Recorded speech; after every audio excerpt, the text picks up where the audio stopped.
안녕하세요. 아틀란타 호프TV 임경철 목사입니다.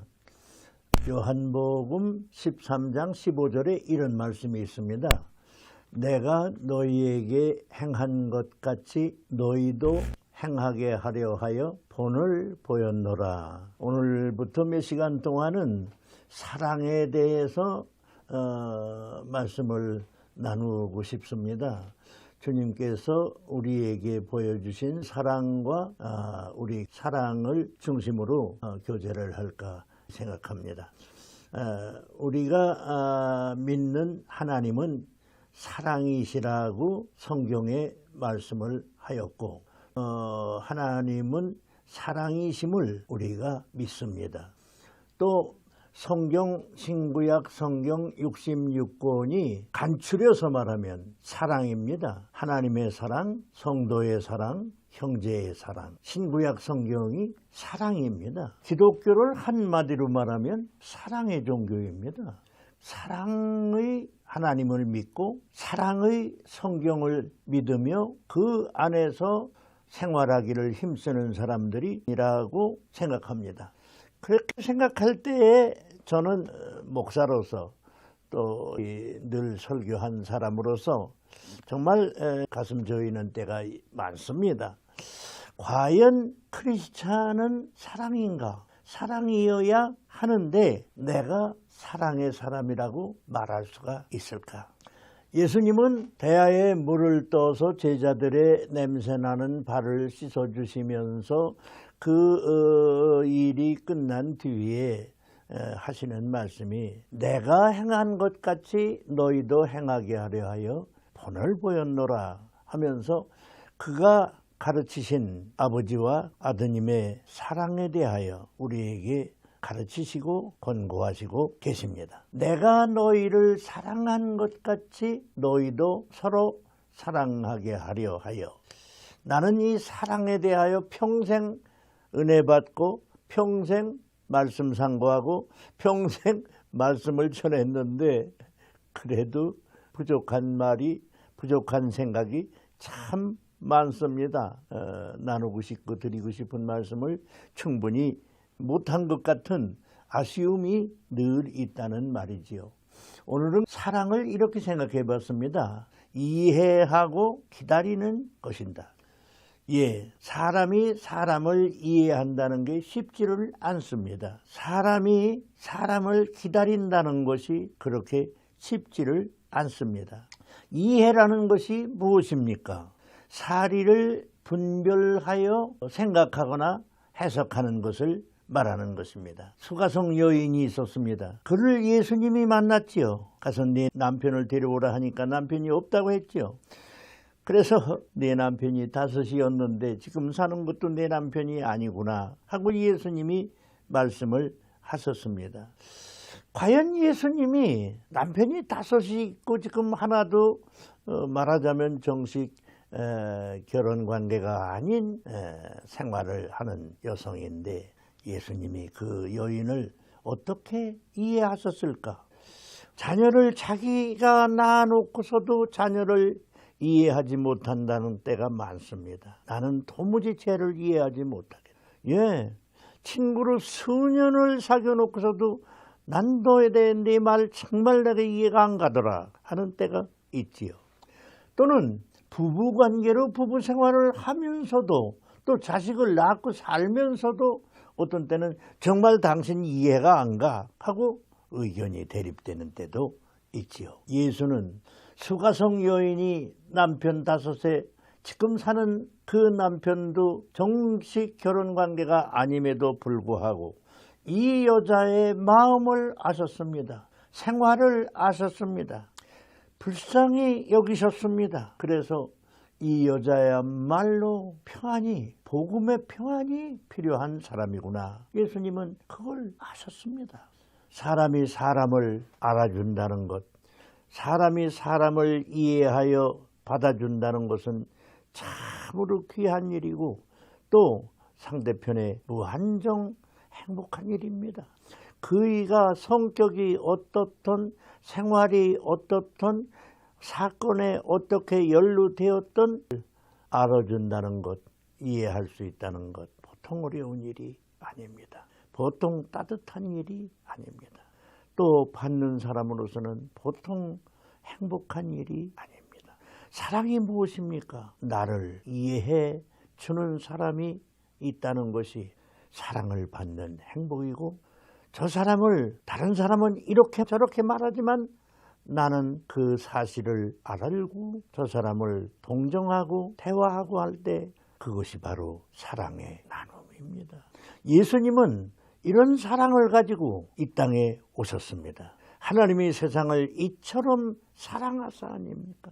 다른 사람으로서는 할 수도 없고 이해할 수도 없습니다. 예수님만이 이해하시고 예수님만이 그 많은 사람들의 생각과 잘못됨을 용서하시고 십자가를 대신 치신 것 아니겠어요? 나는 사랑의 기초는 understanding, 이해하는 것이라고 생각합니다. 서로 이해하십시오. 아니, 먼저 이해합시다. 그 다음에 기다리는 것이 사랑입니다. 기다린다는 말은 우리가 미국 생활하면서 기다리는 생활이 참 여러 군데 있지요. 어디 가서 비행기를 타려고 해도 기다리고, 또 우리가 무슨 정부하고 신청을 해놓고서도 기다리고, 이 기다린다는 말이 미국에 사는 사람들로서는 아주 그게 충분히 이해되고 또 습관화된 일인데도 불구하고 기다리는 것은 어렵습니다. 자식을 공부시켜 놓고 자식이 출세하기를 기다리는 마음, 부부가 결혼을 하고 남편이 성급하기나 혹은 돈을 벌어서 사업도 확장하고 주택도 좋은 걸 사고 자식도 똑똑한 걸 낳고 예쁜 걸 낳고 행복하게 사는 날을 기다리고 사는 우리들이지요. 누가복음 15장에 보면 어떤 그 부잣집 그 아버지가 아들 형제가 있었는데 둘째 아들이 그렇게 속을 썩었지요. 첫째 맏아들은 부지런히 일하고 아버지 말도 순종하고 늘 그렇게 살았는데, 둘째 아들은 아버지 말도 잘 안 듣고 일도 잘 안 하고 어디 가서 놀고 무슨 잘못된 일에 또 관계되고, 그게 둘째 아들이지요. 마침내 이 둘째 아들이 아버지한테 요청한 게 있어요. 형하고 나하고 재산 나눌 걸 저한테 미리 달라고. 내가 그걸 가져가서 이렇게 활동을 해가지고 돈을 벌어서 잘 살아보겠다. 아버지가 그게 그렇게 썩 기분 좋은 일은 아니지만, 왜냐하면 아직은 그럴 때가 아님에도 또 아버지 밑에서 더 사랑받고 살아야 되는데 재산을 다 모아가지고 나갔어요. 어떻게 됐습니까? 주색에 빠지고 도박에 빠지고 또 이렇게 빠지고 저렇게 빠지고 하다가 보니까 그 돈 다 까잡수셨지요. 그렇게 하고서는 어떻게 해요? 돈이 다 떨어지니까 친구들도 상대도 안 해주고, 같이 술집에서 노래 부르던 여자들도 못 본 척하고, 그래서 어떻게 했어요? 배는 고프고 일하려니 일할 데도 없고 누가 써주지도 않고, 그래서 어디로 갔습니까? 시골로 가가지고 돼지 치는 집에 가서 돼지를 치고 있었잖아요. 그러다가 배가 고파서 돼지가 먹던 쥐엄 열매로 배를 채우려고 했지요. 그러다가 바람이 싸늘해지니까 깨달음이 왔지요. 내가 이게 뭔가, 우리 아버지 집에는 먹을 것도 많고 일꾼도 많은데 나는 여기서 이게 뭔가, 내가 아버지 집에 돌아가가지고 내가 아들이라 소리는 못하지만은 아버지한테 일이라도 시켜달라고 해가지고 먹을 거나 먹고 살아야 되겠구나 해가지고 이제 돌아갈 마음 준비를 하지요. 그래서 이 탕자가 결국 집으로 돌아오는데 아버지가 어떻게 했습니까? 아버지가 고개 나루턱에서 이 아들이 돌아올 때를 기다리고 날마다 나와서 지팡이를 짚고 작은 아들이 나타나기를 기다리는 거예요. 그 마음을 아십니까? 우리가 그 마음을 이해가 갑니까? 우리 자녀들은 다 착하고 똑똑하고 또 명석하니까 이런 경험이 없으시니까 잘 이해를 못 하시겠지만, 옛날에는 술집에 가서 사는 아들들도 있었습니다. 저희들이 클 때요. 예, 이 아버지가 고갯나루턱에서 기다려요. 그냥 저 혼자 생각을 해봤어요. 이 아버지가 무슨 마음을 가지고 고개턱에서 맨날 기다리고 있었을까? 저 혼자 생각한 거니까 이해해 주세요. 아, 우리 아들이 그래도 돈을 이만큼 가지고 나갔는데 그래도 어디 가서 그거 가지고 사업을 해가지고 돈을 푸대로 짊어지고 아주 말 타고 들어오겠지 하고 기다렸을까요? 아니면 아버지가 우리 아들이 그 돈 갖다가 며칠이나 썼겠어? 다 내버리고 남들한테 속기도 했고 착한 아이니까 이렇게 됐겠지 뭐. 이제 거지가 돼서 거지로 돌아올 거지 뭐. 그걸 불쌍한 놈 내가 기다리지 누가 기다리겠나. 그런 마음을 가지고 기다렸을까요? 제 생각입니다. 제 생각은 이 아버지 마음은 그저 이 둘째 놈아 돈을 벌었던 못 벌었던 내버렸던 건강한 몸으로 아버지가 살아계신가 하여 아버지 집으로 가면 되겠지 하고 돌아오기나 돌아와라.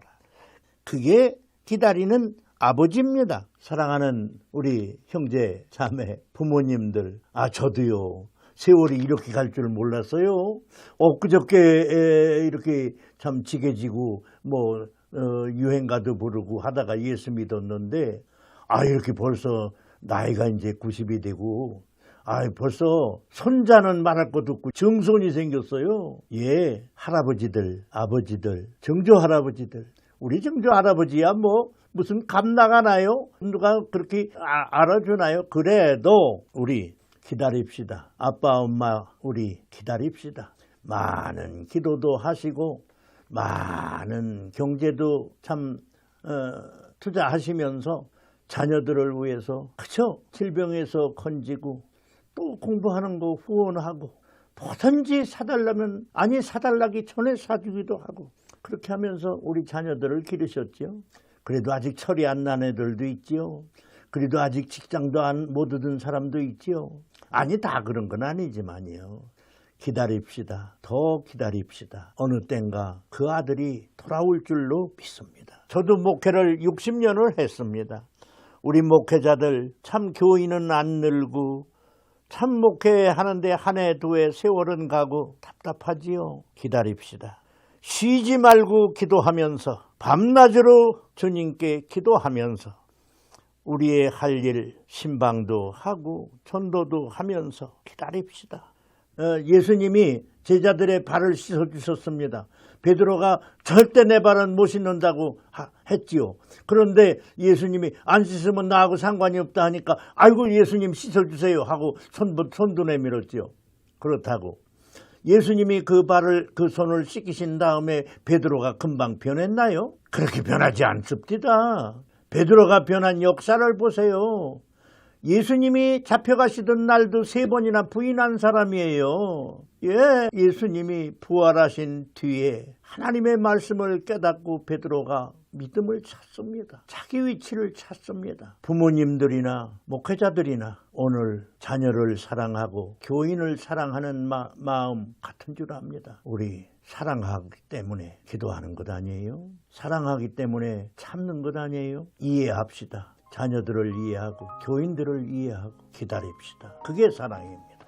주께서 성령과 말씀으로 우리 자녀, 우리 교인을 기억고 좋은 자녀, 좋은 교우로 성장시켜 주실 줄로 믿습니다. 감사합니다.